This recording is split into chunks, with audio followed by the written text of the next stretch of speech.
Hi, my name is Reagan Reyna, and I'm finishing my first year teaching as a 7th grade English teacher in the greater Houston area. Today I'm just going to share a little bit of information on how you can best prepare as a first year teacher and a little bit about what you can expect.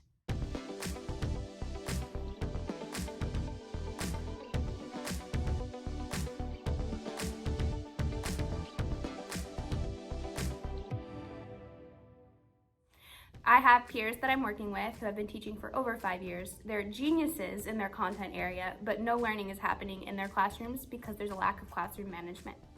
And I think you will see that at any district or school that you go to. The first thing that I recommend doing is deciding on your non-negotiables before school even starts, before the first day. Your non-negotiables are going to be 3 to 4 classroom rules and procedures that are not up for debate in your room.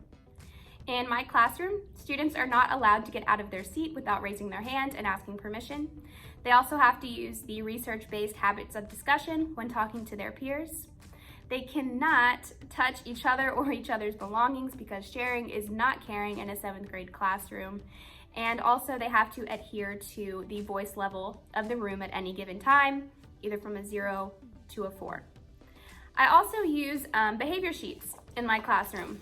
So I didn't know how this was going to work out, but it's gone very well as a first year teacher, and I've had other vet teachers ask me for the PDF of the document. Still under the classroom management category, I recommend taking advantage of PD, professional development courses. Those courses are free to you as a teacher in your district, and they have tons from classroom management to technology in the classroom to creating assessments, but they're free.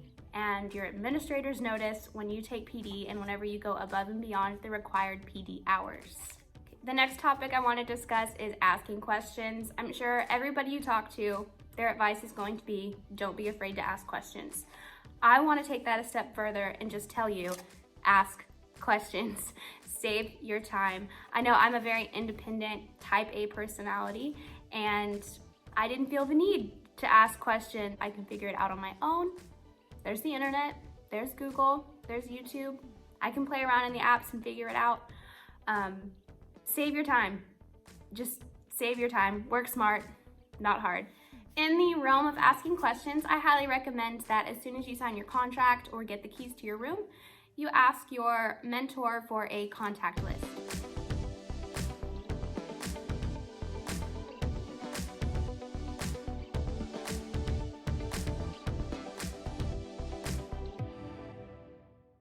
So many of my problems took forever to find solutions to simply because I didn't know who my point of contact would be, or if someone gave me a name, I didn't know their email, where they were in the building, or what their phone number was.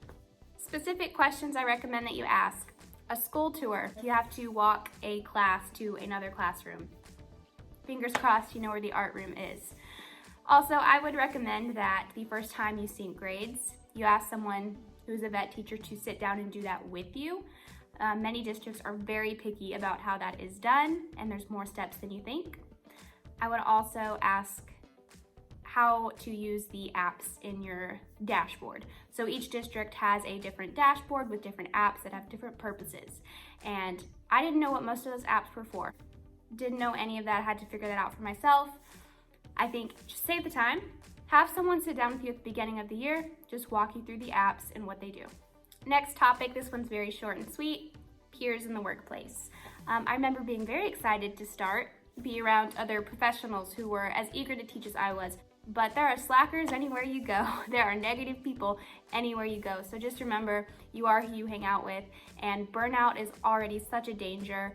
Surround yourself with people who love what they do, who are positive about the school, and that will make a world of a difference. Also, take what your peers say with a grain of salt.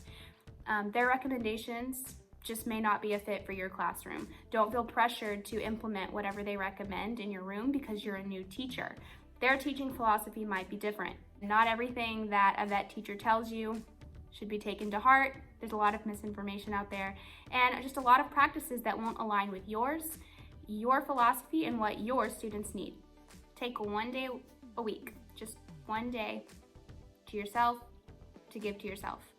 All week, You are giving to students, you are giving to peers, you are giving to parents. You might be coming home and giving to your dog, your spouse, your significant other, your family. You might be giving to your house in the form of chores. You are giving all week, and that is draining. And most of the time you don't get recognition for it, and people don't reciprocate. You have an emotional bank account. You can't just keep taking withdrawals and not inputting anything. That's not going to work. Secondly, learn how to say no. If you're a people pleaser like me, this was a learning curve.